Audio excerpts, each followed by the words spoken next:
Iran का सबसे बड़ा स्ट्रेंथ क्या है आज के टाइम में? जहाँ पे एक तरफ बोल रहे हैं कि उनके जो भी पॉलिसी मेकर्स थे या जो भी हेड ऑफ स्टेट्स थे, वो सब मर गए हैं। सो क्या मर गए हैं? और अगर मर गए हैं, तो अब भी क्या ईरान के पास कोई स्ट्रेंथ है? तो देखिए, कल रात को यानी कि आज बहुत सुबह उनके जो राष्ट्रपति हैं मसूद पेज़ेश्कियान, उन्होंने ये ट्वीट किया था कि मैं सब अपने जो राजा महाराजाएं हैं हमारे साइड पे, उनसे क्षमा मांगता हूँ। हम कभी भी इतना एस्केलेट नहीं करना चाहते थे, पर अमेरिका ने हमको मजबूर किया। इससे हमको क्या पता चल जाता है कि उनका कोई कंट्रोल ही नहीं है आईआरजीसी पे, ओके। जिसको हम कहते हैं पासदरान, हुँ, और जो सेपा पासदरान, ऑल द सेम थिंग। और इसमें क्या है कि ये भी है कि हमको उसी से पता चल जाता है कि उनका ईरानियंस ने बहुत सोच समझ के रिडंडेंसी बनाया था कि अगर पूरा लीडरशिप भी खत्म हो जाए, हुँ। नीचे जो मिलिट्री रिटेलिएशन होना है वो चलते ही रहेगा। वो उन्हें प्लान किया था उन्होंने। बहुत अच्छे से प्लान किया था, उफ़! बहुत अच्छे से प्लान किया था। इसीलिए आप देखेंगे कि इजरायलीज वो वीडियो जारी किए जा रहे हैं कि कैसे हमने एक बैलिस्टिक मिसाइल लॉन्चर को ही ख़त्म कर दिया था। हुँ, हुँ। पर फिर आप एक और वीडियो देखिए जिसमें वो उन्होंने ग्राउंड में से बहुत दबाए हुए सॉलिड रॉक में टनल्स बना के उसमें से मिसाइल्स फायर कर रहे हैं, हुँ, ठीक है? सीधे we didn't think it was possible, क्योंकि उसका जो एग्जॉस्ट फ्यूम्स होता है, but they found a system where it is fired from the ground. हुँ। तो वो कर रहे हैं। और अगर आपको बंकर बस्टर, अब देखिए ये जो मिसाइल है, इसका आसान सा एक इकोनॉमिक्स है। जनरली जो बैलिस्टिक मिसाइल होता है वो लगभग 20 times more expensive than a drone. ठीक है।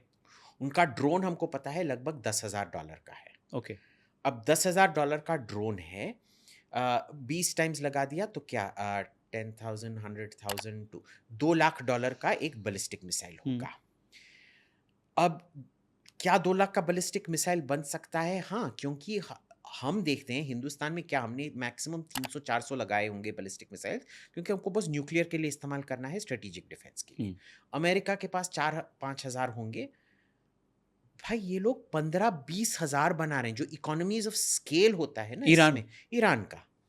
दे have brought the cost down so much, we don't even know कि पुराना कॉस्ट डायनामिक्स अभी इस पे अप्लाई भी होगा कि नहीं। शायद वो 20 से बहुत ही कम, अब 5-7 गुना ही ज़्यादा एक्सपेंसिव हो सकता है ड्रोन से, हुँ, क्योंकि हुँ, उन्होंने इतना अगर आप इतना स्केल में बनाते हो ना, हुँ। दाम तो सस्ता पड़ जाता है। Correct. That is what they have done. अभी हमको पता नहीं, ये पिछले 1 साल से बोले जा रहे हैं इनका अभी स्टॉक्स खत्म होने वाला है, स्टॉक्स खत्म होने वाला है, स्टॉक्स खत्म होने वाला है भाई। किसका? ईरान का। ईरान का भाई और अभी ये तक नैरेटिव कौन चलाता है? अमेरिका इसराइल दोनों। अच्छा, बट खत्म नहीं हो रहा खत्म तो हो ही नहीं रहा है बस, है। खत्म तो हो ही नहीं रहा है। देखिए बहुत आसान सी बात हुँ, है, अगर खत्म हुआ होता हुँ, और अगर अटैक्स भी कम हो रहे हैं, तो अब तक तो दुबई एयरपोर्ट खुल जाना चाहिए था ना। हुँ, खुला तो है नहीं।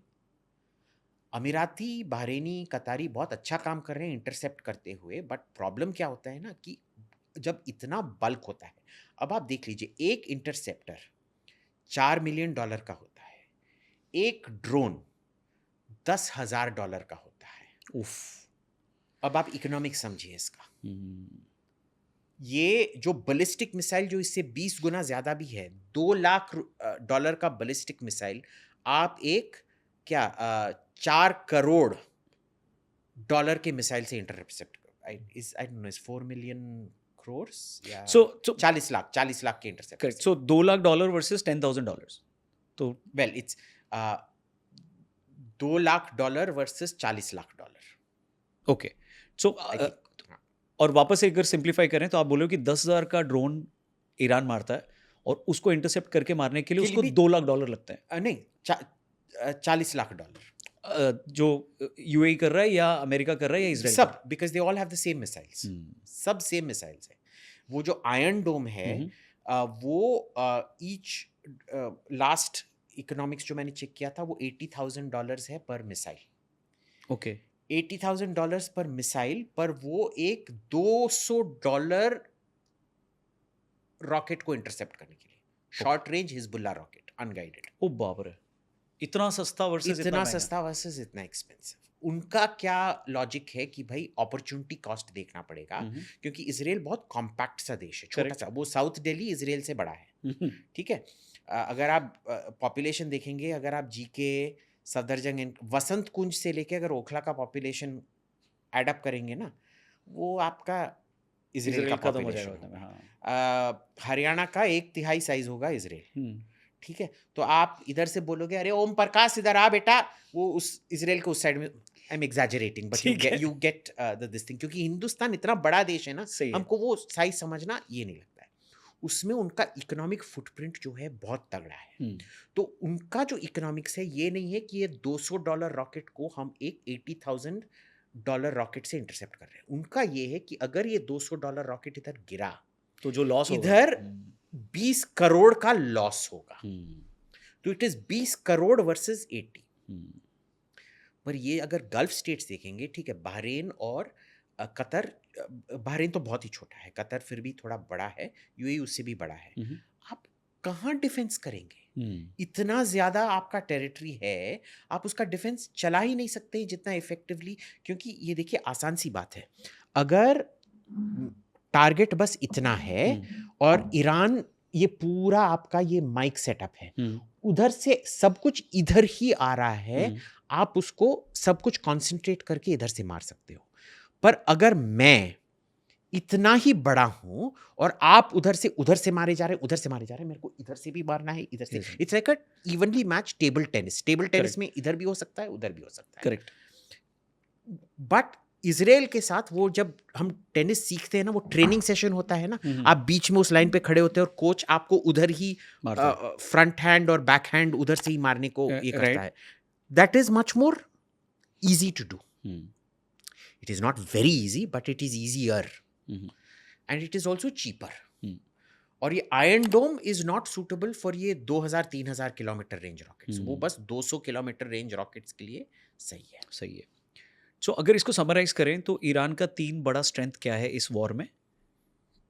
3 बड़ा स्ट्रेंथ ये है रिडंडेंसी, कि आपका लीडरशिप जाने के बावजूद भी आपका मिलिट्री काम कर रहा है, बैकअप है आपके पास। हाँ, ठीक है। वो हमारी तरह नहीं है कि जब पृथ्वीराज चौहान मर जाते हैं पूरा फौज ही उड़ जाता है, या फिर महाराजा हेमू के आंख पे जब तीर लगता है उनका पूरा आर्मी ही डिसइंटीग्रेट हो जाता है, ठीक है, वो नहीं है। तो रिडंडेंसी उनका बहुत अच्छा है। दूसरा है उनका साइज, वो हिंदुस्तान का आधे साइज है, 1.6 मिलियन किलोमीटर्स, ठीक है। अफगानिस्तान से 3 गुना ज़्यादा बड़ा है, ऑलमोस्ट 2.5 टाइम ज़्यादा बड़ा है। और लोग को समझता है कि वो रेगिस्तान है, बॉस वो रेगिस्तान तो है, बट वो माउंटेनस रेगिस्तान है, बहुत ही। अगर आप एक टोपोग्राफिक मैप देखेंगे, बहुत ही ये है। तीसरा ये है कि उन्होंने अपने जो युद्ध प्लान्स हैं उनको इवॉल्व किया है, 1 साल के अंदर काफ़ी एवोल्यूशन किया है और बहुत सारा इनोवेशन भी किया है। और मैं बोलूँगा एक किस्म से उन्होंने दुश्मन का दिमाग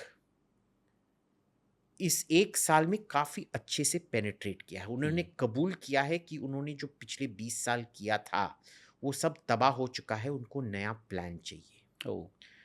और इसमें एक चौथा से 3.5 पॉइंट में डालूंगा कि जो इन्होंने अपनी कमज़ोरी कबूल करके जो एडजस्टमेंट किया, उसी का उल्टा हुआ है इजराइल और अमेरिका के साथ। ओके।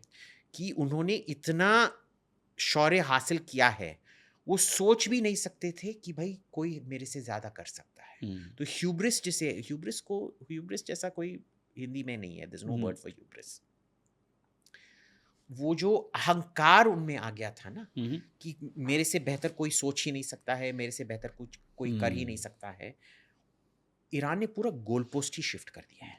सो इनोवेट भी किया है, कॉस्ट भी बहुत कम किया है और प्रॉपरली प्लान किया और है कि आप पे कॉस्ट बहुत ज़्यादा बढ़ा दिया है।